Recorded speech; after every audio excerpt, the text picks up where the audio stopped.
Hey, this is Brady from Max XP for RPGs. Probably the podcast you're listening to right now. Hey, have you thought about making your own podcast? Well, easiest place to do it is on Anchor.fm. Anchor is super handy. Makes it easy to put your podcast on every single place you can download podcasts. Easy to monetize and all that white noise. So check it out. Pretty good stuff. Hello, and welcome to Max XP for RPGs, the podcast where we talk about, RPGs, but also anything I want because,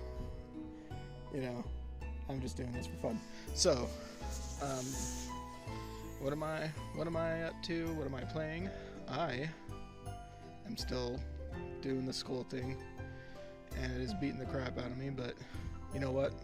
It's temporary, and it will be well worth it in the end. Secondly, I am playing, let's see, I haven't played Knights of the Old Republic for a couple of days because I've been sucked into Shin Megami Tensei 5. Oh my goodness. Like, the combat is very addicting. The game itself is really fun.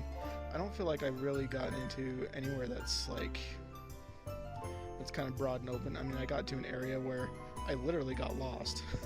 It was sad because I think I'm still in the tutorial area. So like, everywhere I looked, it was just sand dunes, and I was trying to find my way back to this cat demon, the Neko Shogun or Shogun Neku or whatever it is. But yep, I couldn't find it. I had to find one of the fountains to warp back to it so I can actually figure out where the frick I was, and that worked. So I think I'm heading in the right direction at this point. But yeah, Shin Megami Tensei 5 is a fantastic game, and I heard somebody make a comment like, "Oh, it's just not that good looking game," and I'm like, I strongly disagree. I mean, there is some of the anti-aliasing that makes it kind of like blurry in some spots. But that's only in handheld as far as I know. I haven't actually played it up on the TV yet, but in handheld the game just looks gorgeous. The main character has one of the coolest designs that I've ever seen. Like, every time I see him, I'm like, this feels like the combination of like a knight, like a really fantastic design knight, but also like a superhero. And it's, I don't know, like the character design for the main character anyway is really cool. The demons as well have like interesting designs, some of them less interesting, some of them kind of goofy. But overall, Shin Megami Tensei 5 is proving to be a very entertaining game. I'm just kind of sad because I don't get like long periods where I get to play it. It's always in short little bursts, and while that's kind of what's so great about having a Switch, you can do that with those big, like those massive games. I feel kind of disappointed because I'm like, I want to spend a little bit more time with this. So that's what I'm playing.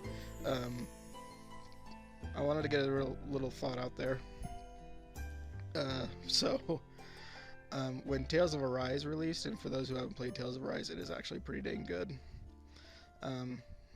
When Tales of Arise released, at around the same time, Ni no Kuni 2 released on Nintendo Switch.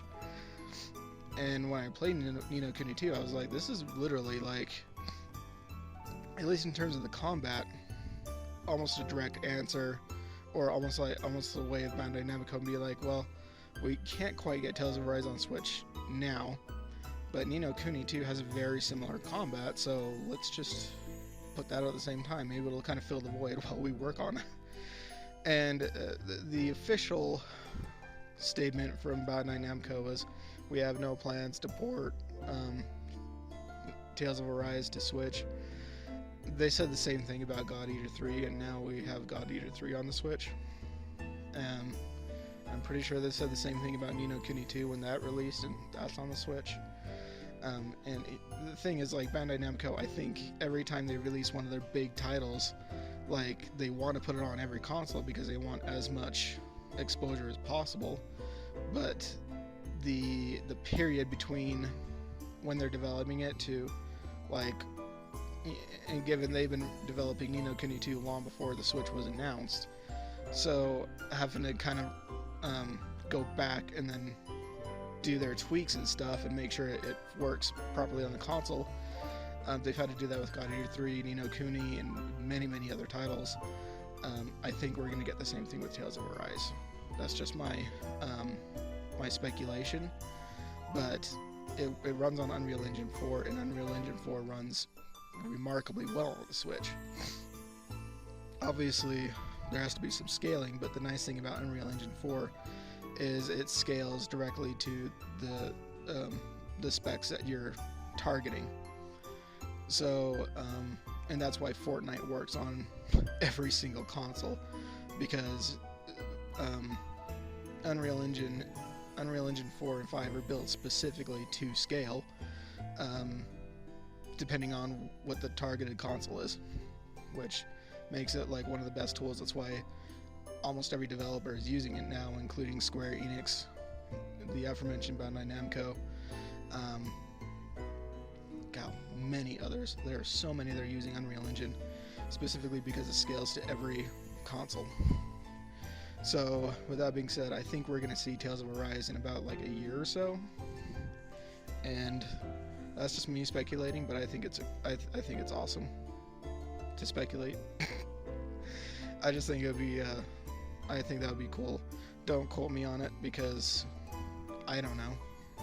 I'm just here. But excuse me, my voice keeps cracking. It's still early in the morning. I haven't had any caffeine, and I'm really tired. Okay, so for today's actual topic, though, I wanted to talk about the great debate of video games: the story versus the gameplay. What's more important? And the reason I wanted to talk about this is because I have friends and I have colleagues that are very staunch. The story is what's important. The gameplay is always on the side. If the story is good, they feel like they can overcome whatever gameplay issues there are. On the flip side, there are those that I have friends and colleagues that feel like the gameplay is the most important part. If they're having fun, then the story is just the bonus, or the cherry and whipped cream on top. So, I'm seeing both sides of this argument, and my opinion, personally, is I think the gameplay is the most important aspect, but I don't think story should be written off as secondary either. I think they're both intertwined primaries, and what I mean by that is that if you have if you have a game where the gameplay is amazing, but the story is very lackluster, the game is going to get kind of boring, because you may be having fun with the gameplay, but what's your goal? Like, what are you going towards? If you don't really know, if there's no real clear answer, then it's kind of hard to keep going. Now, on the flip side, if the story is just phenomenal and you want to keep going, but the gameplay is just so rough and like just not smoothed out at all, that makes getting through the story very, very hard. So I think, in my humble opinion, that they go hand in hand. You need to have really good gameplay first, at least coming from the developer's perspective. The gameplay always comes first. If it runs smooth, then you move on to the story aspect. Like, you put together the what, now you give the reason why, if that makes sense. That's how the game's written. That's how video games are written. Anyway, I have a buddy who does screenplays in films, and the way that films are done, it's exactly the opposite. The story is written first before anything else is considered. So it's so funny to me to see both sides of that. And he's coming to help me work on a video game, and he's trying so hard to wrap his head around it, because like this is the exact opposite of how, like, because we're putting together the actors before we put together the story, and I'm like, well, yeah, that's just we put together the actors, the props, the settings, and then we tell everybody why those actors, props, and settings are important. So coming from how it's done, the gameplay is always going to come first, but coming from how it's enjoyed, my opinion is that both are important. So that's all I have for today. Very short one today. So anyway, have a good one.